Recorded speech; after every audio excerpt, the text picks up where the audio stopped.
Hello and welcome to this course on split testing. In this course, we're going to cover how to boost the performance of your pages and offers using split testing. This course is divided into 3 modules.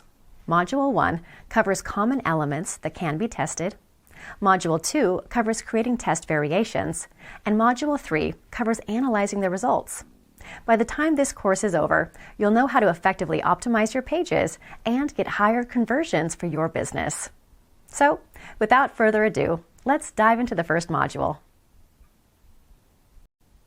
Okay guys, welcome to Module 1. In this module, our expert will be teaching you about common elements that can be tested. So get ready to take some notes and let's jump right in. All right, so we're going to use this landing page as an example and look at the various elements that can be split tested when you're trying to optimize your conversion rates. Now, one important thing that I want to emphasize, and we'll come back to it and I'll remind you later, is that you can only test one thing per variable that you're testing. So if you're testing 2 variations, only one element should be changed between the 2. Otherwise, you're not going to know what caused the increased conversion. Okay, if you start changing multiple variations, if you change a headline and a button and an image in both of the variations, well, then you won't know whether it was the headline or the image or the copy or the background or the button that made the difference. So it's incredibly important that when you are split testing among 2 variations, you're only doing one element at a time so that you can absolutely nail down what has what kind of effect on your conversion rates. So let's just take it from the top, okay? The headline. The headline is the first thing that you could potentially test in a split test to see if you get a better conversion rate, okay? And basically, if you've got a unique selling proposition or multiple angles that could be attractive about your product, you would want to figure out how to incorporate them and which ones to emphasize, because there's only so many words you can fit into a headline, right? I mean, that's the whole point of a headline, is that it's pretty short and sweet. You want to get people's attention, right? And you can only include so much information in there. So just as a random example, let's take things to a higher level. Sounds kind of cool, but it's also very vague, right?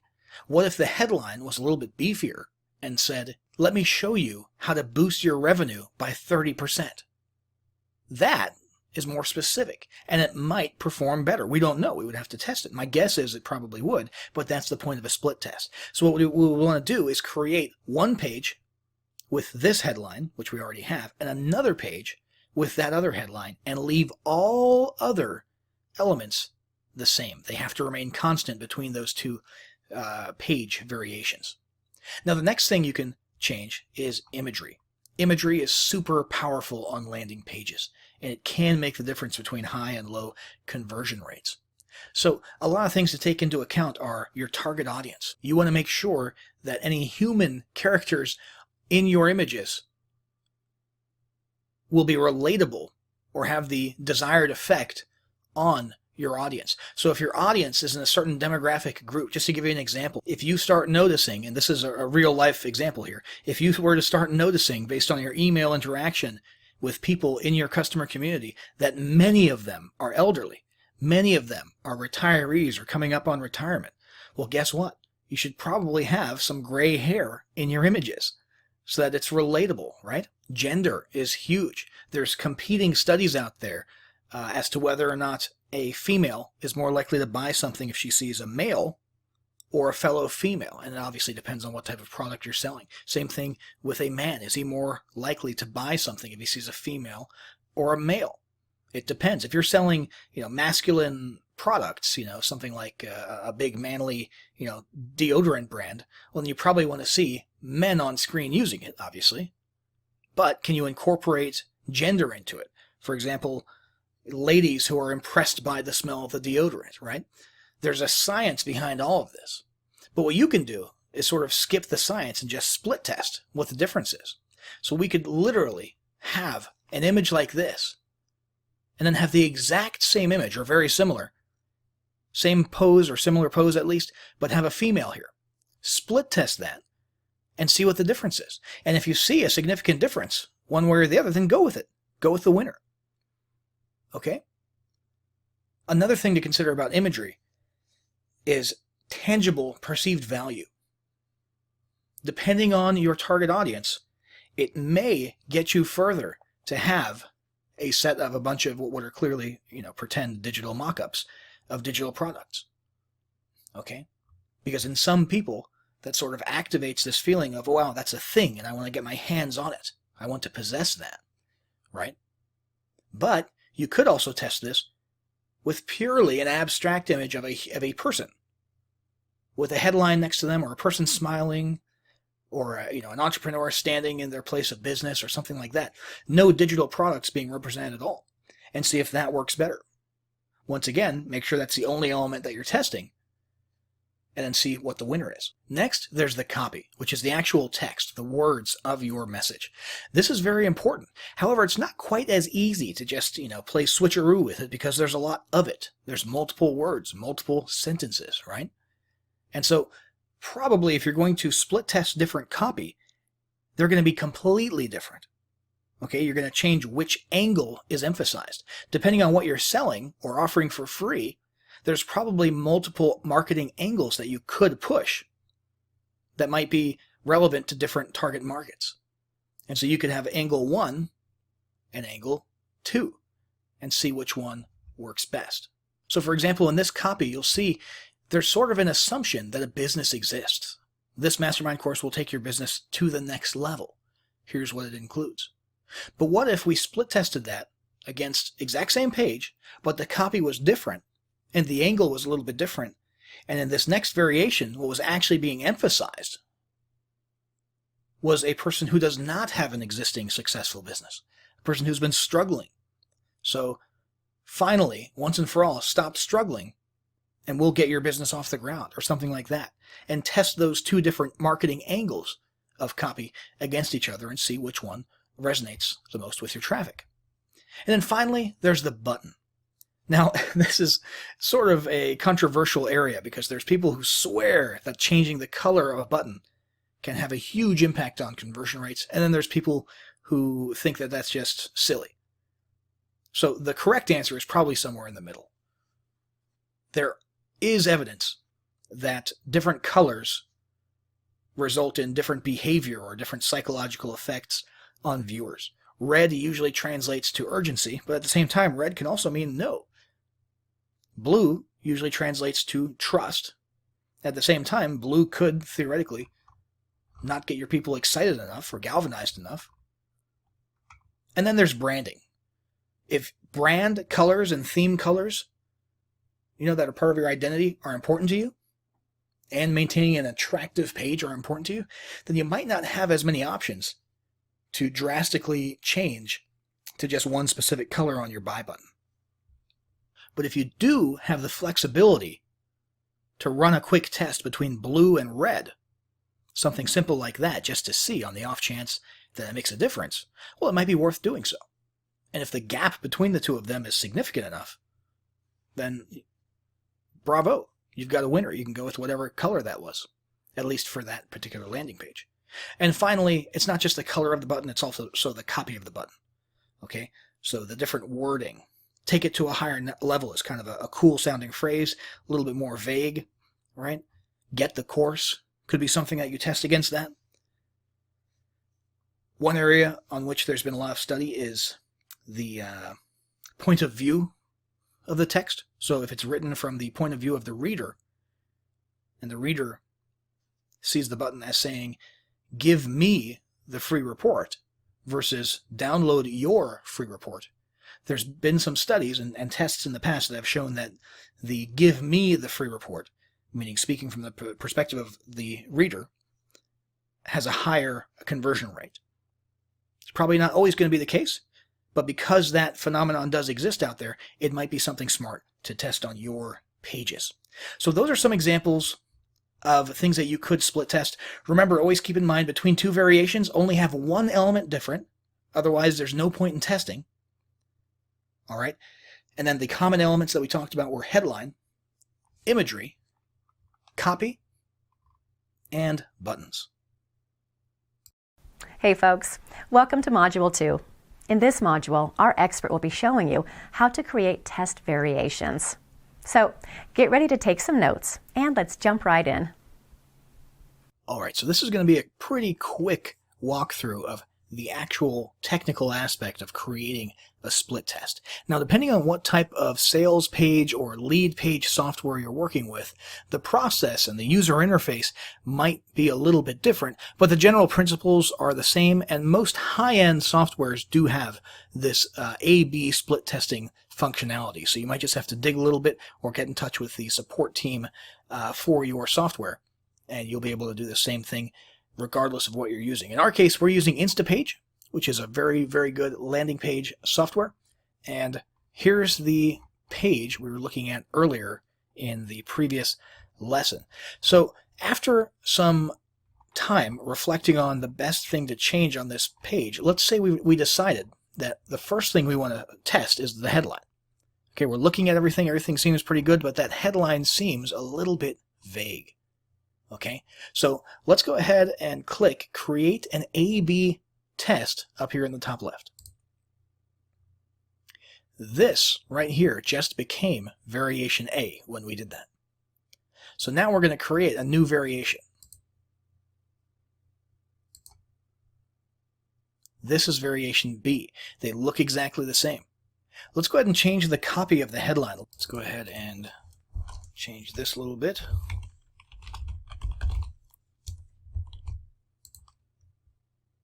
See if we can get it to fit on one line.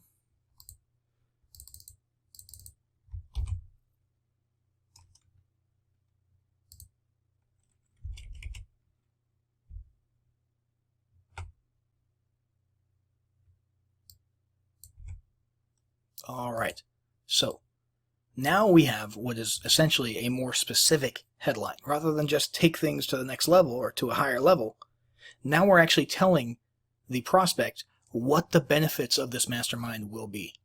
Conversions and sales. And people can instantly figure out exactly what the focus of this mastermind is going to be. So there's a safe bet that that will probably perform considerably better. If we were to hit update, that would be published as a variation. Now the way this works is that from this point forward, there will be a 50-50 split, an equal split. So when you're sending traffic to this page, from this moment forward, the next person is going to go to variation B, the next person is going to go to variation A, and it's going to alternate, filtering left, right, left, right, left, right, A, B, A, B, A, B, so that you have 50% in both pools, and you can see equally what the performance level of each respective one is. Now, depending on what kind of software you're using, it is possible to run a multivariate split test, where you can come on over here, hit new variation, we've got another one here, and we can change the headline again. You can make it a completely different variation as far as the software is concerned, but again, we want to stick to that rule of conversion, optimization, and split testing, and we can basically have a three-way split test between three different headline variations and see which one performs the best. We could add another one and have a four-way test. Does that kind of make sense? As long as it's only one element per time. You can have as many variations as you want. Obviously, you don't want to have too many variations because then you won't have as substantial an amount of traffic going to each variation, and you won't be able to trust and be confident of the results as much. So it's probably best to stick to 2 or 3, run as much traffic as you can through those, and of course, it'll be split equally. So if you have 3, it'll be 33, 33, and 33% going to each page. The next step here is to sit and wait and just let some traffic come to this page until we have a substantial amount that we can actually be certain of the results. Because if we have 10 people come through here and we notice that this page has a 30% higher opt-in rate than the other page, it doesn't really mean anything. It was a pretty small sample group, 10 people. So we want at least something like 50 people to each variation, something in that neighborhood, before we start making assumptions about the results we see. And that's what we're going to do next. Okay, we're going to sit, wait until we have enough data, and then in the next lesson, we're going to analyze results. All right, welcome to Module 3. In this module, our expert will teach you about analyzing the split test results. So get ready to take some notes, and let's jump right in. All right, so in this lesson, we're going to be going over some real-world examples of split test results and how to sort of analyze them and what to do with those results. So let's have a look at this one first. This is the page, the original page that we're looking at, okay? Very basic page, minimalist, headline, logo at the top, and a button, and it doesn't really say anything about what it is. In fact, this would be called a blind headline, okay? It's blinder than blind, actually. So this was the original, and then it was split tested against a couple of other variants. And let's have a look here. So, variation, let's see here. Let's make sure I got that right. This is the original. Variation A. They're out of order in that line there. Okay, that's the original. That makes more sense. So this is the original, and it has a little bit of information about the product. Variation B presumably was the blind one.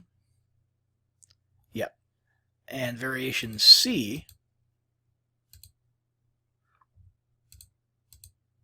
was sort of similar to variation A, but the main headline was a little bit well, smaller, but with more text in it. So start making money online with 200 plus free video lessons. Start making money online with our Internet Marketing Academy. So this one has a little bit more detail in it. Let's have a look at what actually was the winner. So variation A, as many of us probably could have guessed, did in fact do a little bit better. It had the highest rate. It was 44.7% conversions. So out of 47 visitors to that variation, 21 of them converted, and that's a pretty solid conversion rate. And there's not much of a difference, though, between that, surprisingly, and the blind one. Whereas this one here, surprisingly, did the worst. 30%, 11.5% less. Now, even though we have what most would agree is a reasonable amount of traffic per variation to come to some conclusions, this is pretty low. We would really want to follow that and see if variation C, which is very similar to variation A, is in fact that much worse and does in fact perform that much worse. One might say that this one performs better because it gets the tangible or the specifics out in the main headline, 200 plus free video lessons, while this one, variation B, performs well because it's the opposite extreme, and blind headlines do in fact sort of galvanize people sometimes. Depending on who you're targeting. If you're targeting people in the MMO niche, the make money online niche, for example, and they can't make any money online, and they see a blind headline that literally just says start making money online right now, maybe that's the factor that made this one almost as successful as the counterpart with the more detailed headline. You know, so the only way to know for sure would be to send more traffic to it. However, if you're running a live operation, you're not just split testing for fun. Remember, you're actually running a business with dollars and cents. It's hard to do that. It's hard to keep throwing money into something that after this much traffic seems to have a lower conversion rate. So rather than just keep it going equally, some might say it's better to just slowly dial it down so that you can have a little bit of traffic going there, which will be useful for checking back up on that split test and seeing if the results changed, let's say a month from now. But you're not wasting too much money by losing that if in fact it is objectively true that it performs less. And the way that you do that is just adjusting the traffic split. Now again, depending on what software you're utilizing, this may or may not be an option, or it might look a little bit different. But on Instapage it's called traffic split, and you can manually set the traffic split to whatever you want. Absolutely whatever you want. So if we want 15% going to variation C because it's not doing great, but we want to continue accumulating some more traffic and evidence over the course of the coming months and then check again, we can do that. But because these ones are making us the highest number of leads or the highest amount of money right now, we want most of our traffic going there at the moment. Does that kind of make sense? Now let's have another look at a similar real-world example here.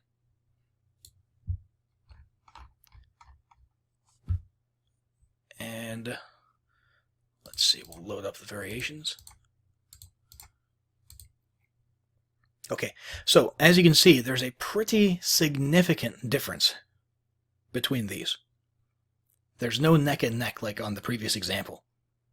79.4% is an insane conversion rate for a lead page. Let's have a look at what the difference was. There's this, this, and this. You'll notice the headline is the same. The size of the box might change a little bit. You know, the text is a little bit wider in that one, but the headline's the same in all of these. The subheadline is exactly the same. And the button is exactly the same. Now, this is what's called a bridge page. Okay, so this is a lead page where you capture a lead, but what you're really pitching is a video. And in this case, if I recall, the visitor was then just sent to a sales video for an affiliate offer. Okay? But variation A didn't perform terrible by any means. 38% is still a respectable conversion rate, but it's the lowest of these. And it's a little bit odd because this is kind of a cool looking image. But I think a meteor striking the Earth seemed to resonate. I mean, this is a great looking image, but maybe it resonated a little bit more directly being in the center of the screen and having a lot of focus on it, a lot of contrast there in the colors. And it resonated a lot, or I should say, it worked well with the red words earth-shattering. Earth-shattering video changes everything. You know. Now, that was the whole point of all three images. There's a picture of Earth shattering. This one, it's debatable whether Earth is actually shattering. It looks like, yeah, it looks like some type of a planet is colliding into Earth. Shout out to all those, what are they called, Nibiru people out there. But for some reason, this one was astronomically more popular. And here's the deal. When you're analyzing split test results, you're not always going to have an answer. You're not always going to have a why. You know, you're not always going to be able to understand why this one. And honestly, many of the people who come to the page won't be able to tell you why. You know, there's just psychological phenomena sometimes that are very difficult to nail down and enunciate. Your job, however, unless you're a research scientist or something, isn't necessarily to worry and stress out about the why. What you're interested in is the what. And the what in this case is that you're going to get 80%. 8 out of 10 of the people who you send to this variation right here are going to opt in. So let's definitely use that variation more. Does that kind of make sense? So we would want to take, you know, we were talking about dialing it down and dialing it up. We would probably call this one good. It's a lot of traffic, huge difference in conversion, same traffic source for all these pages. You know, one traffic source to one landing page with 3 variations. I mean, you might as well just do this, you know, or even just 100% to variation B. You know, you could turn these ones off. That's a clear winner. So again, sometimes it's going to be a little bit mysterious. Don't stress out too much about the why, although the why can be useful for future endeavors. So if you can enunciate it and can nail it down, then by all means do so. But don't stress out about it too much because you don't really need to know the why. You just want to know which one's performing best and put all of your marketing efforts into that one from that point forward.